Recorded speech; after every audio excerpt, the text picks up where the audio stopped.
हम सभी पुलक सागर जी महाराज द्वारा संकलित मास्टर की का अध्ययन कर रहे हैं। इसमें हम उन शब्दों का अध्ययन कर रहे हैं जिन शब्दों के दो दो भेद हैं। आज भी हम 10 शब्दों का अध्ययन करेंगे, लेकिन इससे पहले मैं डॉक्टर हुकुमचंद भारिल कृत समय सार की गायक भाव प्रबोधिनी हिंदी टीका की गाथा 73 का हरि गीत पढ़ती हूँ। मैं एक हूँ, मैं शुद्ध निर्मम ज्ञान दर्शन पूर्ण हूँ, स्थित लीन निज में ही रहूँ, सब आश्रवों का क्षय करूं। ये जो गाथा 73 है, ये एक बहुत ही महत्वपूर्ण गाथा है। डॉक्टर संजीव जी गोधा ने इस पर करीबन 14.5 वीडियो जो हैं वो बनाए हैं। समय सार वे पढ़ा रहे हैं यूट्यूब पर। उनके समय सार के सारे वीडियो अपलोड हैं।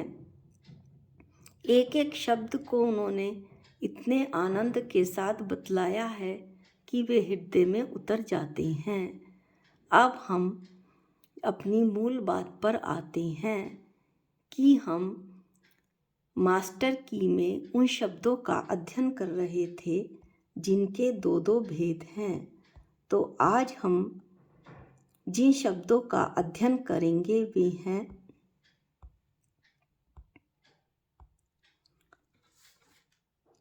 तेजस शरीर, भिन्न तेजस शरीर, मनुष्य, वैमानिक देव, आकाश द्रव्य, काल द्रव्य, पुद्गल द्रव्य, एक इंद्रिय, व्रत और पूजा। तो इसमें सबसे पहले जो शब्द आता है वो तेजस शरीर का आता है। तेजस शरीर क्या है? मैंने आपको कहा था कि इसमें केवल शब्दों का संकलन किया गया है, लेकिन हम प्रयत्न करके थोड़ी थोड़ी संक्षिप्त परिभाषा भी हर शब्द की दे रहे हैं। तेजस शरीर औदारिक, वैक्रिक और आहारक, इन 3 शरीरों को कांति देने वाला तेजस शरीर कहलाता है। यह 2 प्रकार का होता है, जैसा कि बताया भी गया है कि इसको इसीलिए इसमें वीडियो में लिया गया है कि इस तेजस शरीर के 2 भेद हैं, अभिन्न तेजस और भिन्न तेजस। अभिन्न तेजस जो संसारी जीवों के साथ हमेशा रहता है, भिन्न तेजस जो मात्र ऋत्तिधारी मुनियों के होता है। और अब हम दूसरा शब्द पढ़ेंगे, भिन्न तेजस शरीर। भिन्न तेजस शरीर भी 2 प्रकार का होता है। इसकी परिभाषा हमने पढ़ ली भिन्न तेजस की, कि जो मात्र रिद्धिदारी मुनियों के होता है। यह भी 2 प्रकार का है। शुभ तेजस जगत को रोग, दुर्भिक्ष आदि से दुखित देखकर जिसको दया उत्पन्न हुई, ऐसे महामुनि के शरीर के दाहिने कंधे से सफ़ेद रंग का सौम्य आकार वाला एक पुतला निकलता है, जो 12 योजन में फैले दुर्भिक्ष, रोग आदि को दूर करके वापस आ जाता है। इस भिन्न तेजस का दूसरा भेद है अशुभ तेजस। मुनि को तीव्र क्रोध उत्पन्न होने पर 12 योजन तक विचार की हुई विरुद्ध वस्तु को भस्म करके और फिर उस संयमी मुनि को भी भस्म कर देता है। यह मुनि के बाएं कंधे से निकलता है। यह सिंदूर की तरह लाल रंग का बिलाव के आकार का होता है। इसके बाद अगला जो शब्द है वो है मनुष्य। जो मन के और इस मनुष्य के भी 2 भेद हैं, आर्य और मलेच्छ। जो मनुष्य जो मन के द्वारा नित्य ही है उपादेय, तत्व आतत्व, धर्म आधर्म का विचार करता है और कार्य करने में निपुण है वह मनुष्य कहलाता है। आचरण की अपेक्षा मनुष्य के दो भेद हैं, आर्य और मलेच्छ। धर्म कर्म सहित उत्तम गुण वाले मनुष्य आर्य कहलाते हैं, और जो धर्म कर्म गुण से रहित आचार विचार से भ्रष्ट हों वे मलेच्छ कहलाते हैं। इस तरह हमने मनुष्य की परिभाषा, आर्य की परिभाषा और मलेच्छ की परिभाषा पढ़ी। अब अगला शब्द है वैमानिक देव।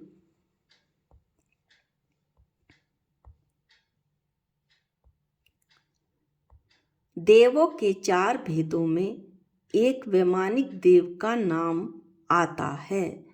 ये लोग ऊर्ध्वलोक के सर्ग विमानों में रहते हैं।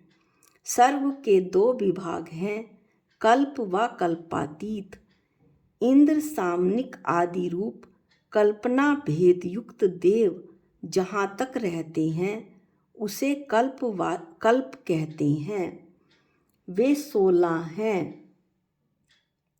इनमें रहने वाले देव कल्पवासी कहलाते हैं। कल्पवासी यानी कल्पोपन। वैमानिक देवों के भी दो भेद हैं, कल्पोपन और कल्पातीत। तो जो इंद्र सामनिक आदि रूप कल्पना भेद युक्त देव हैं और जहाँ तक रहते हैं उसे कल्प कहते हैं, वे 16 हैं और ये ही कल्पोपन कहलाते हैं। इसके ऊपर इन सब कल्पनाओं से अतीत समान ऐश्वर्य आदि प्राप्त अहमिंद्र संज्ञा वाले देव रहते हैं। ये जो देव हैं वो कल्पातीत कहलाते हैं।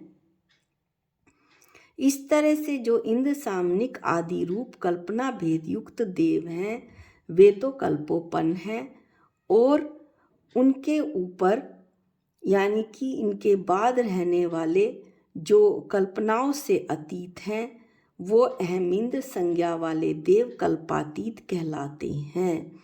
इस तरह हमने वैमानिक देव पढ़ा और कल्पोपन पढ़ा तथा कल्पातीत की परिभाषा पढ़ी। अब अगला है आकाश द्रव्य। आकाश द्रव्य की परिभाषा हम पहले भी पढ़ चुके हैं, लेकिन एक बार पुनः। आकाश द्रव्य के भी दो भेद हैं, लोकाकाश और आलोकाकाश।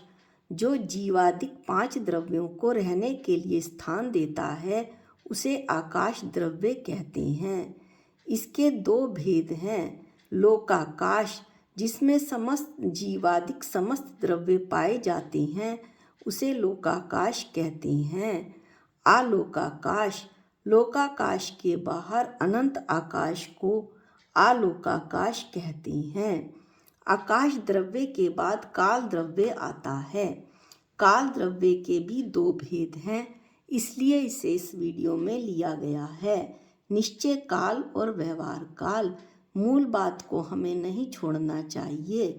हम उन शब्दों का अध्ययन कर रहे हैं जिनके दो दो भेद हैं। काल द्रव्य अपनी अपनी अवस्था रूप से स्वयं परिणमन करते हुए जीवादिक द्रव्यों के परिणमन में जो निमित्त होता है उसे काल द्रव्य कहते हैं।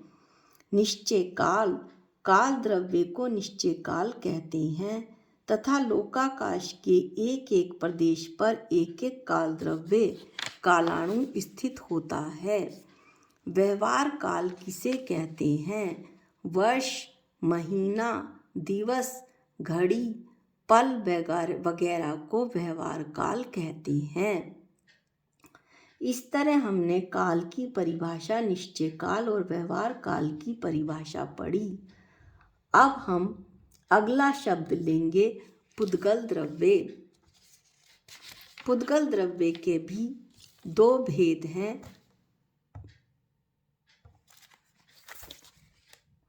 ये हम पहले भी पढ़ चुके हैं, लेकिन एक बार पुनः।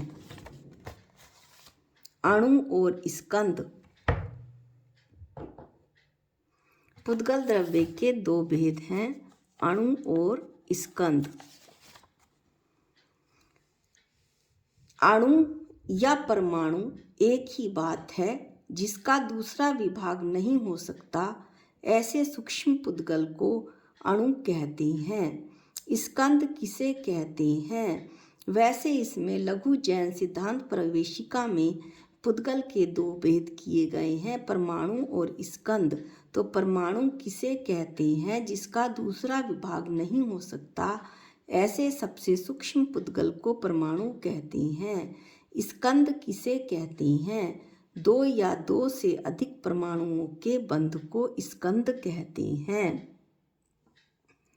पुद्गल द्रव्य के बाद जो अगला आता है वो है एक इंद्रिय।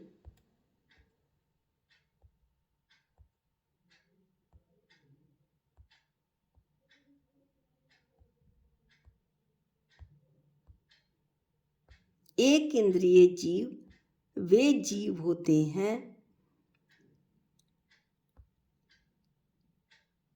जिनमें केवल स्पर्शन इंद्रिय पाई जाती है और इन्हें स्थावर भी बोलते हैं।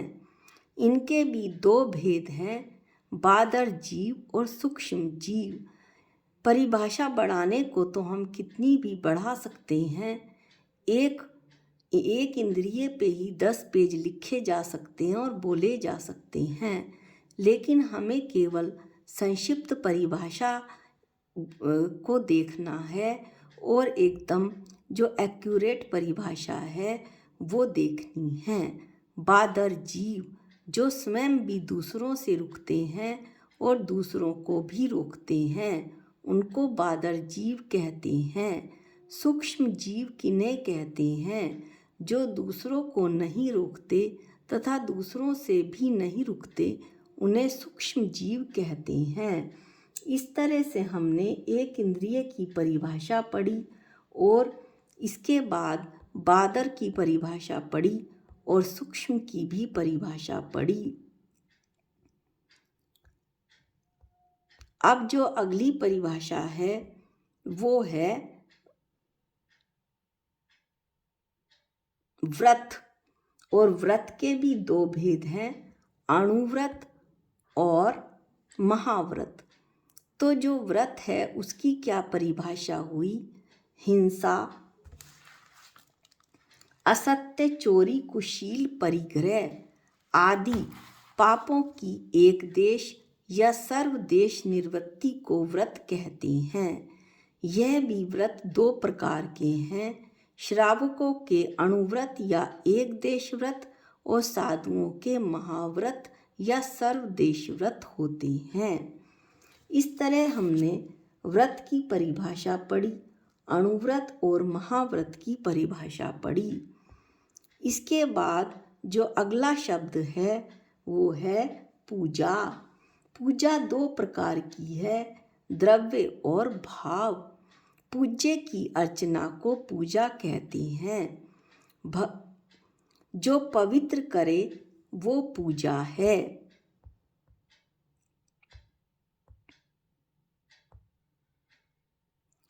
अब इसके भी दो भेद हैं, द्रव्य पूजन। जल, चंदन, अक्षत, पुष्प, नैवेद्य, दीप, धूप, फल आदि अष्ट द्रव्य चढ़ाकर भगवान का गुण अनुवाद करना द्रव्य पूजन है, जो हम नित्य नियम से करते हैं। अब इसमें दूसरा भेद है भाव पूजा। भाव पूजा यानी चैत्य वंदन, प्रभु की स्तुति, प्रभु से एकम एक हो जाना। अब प्रभु से एकम एक यानी अपनी आत्मा, अपनी चेतन भगवान आत्मा से अनंत भगवान की प्रतिमा के दर्शन करके उनके समान अपनी चेतन भगवान आत्मा से एकम एक हो जाना, यह भाव पूजा है।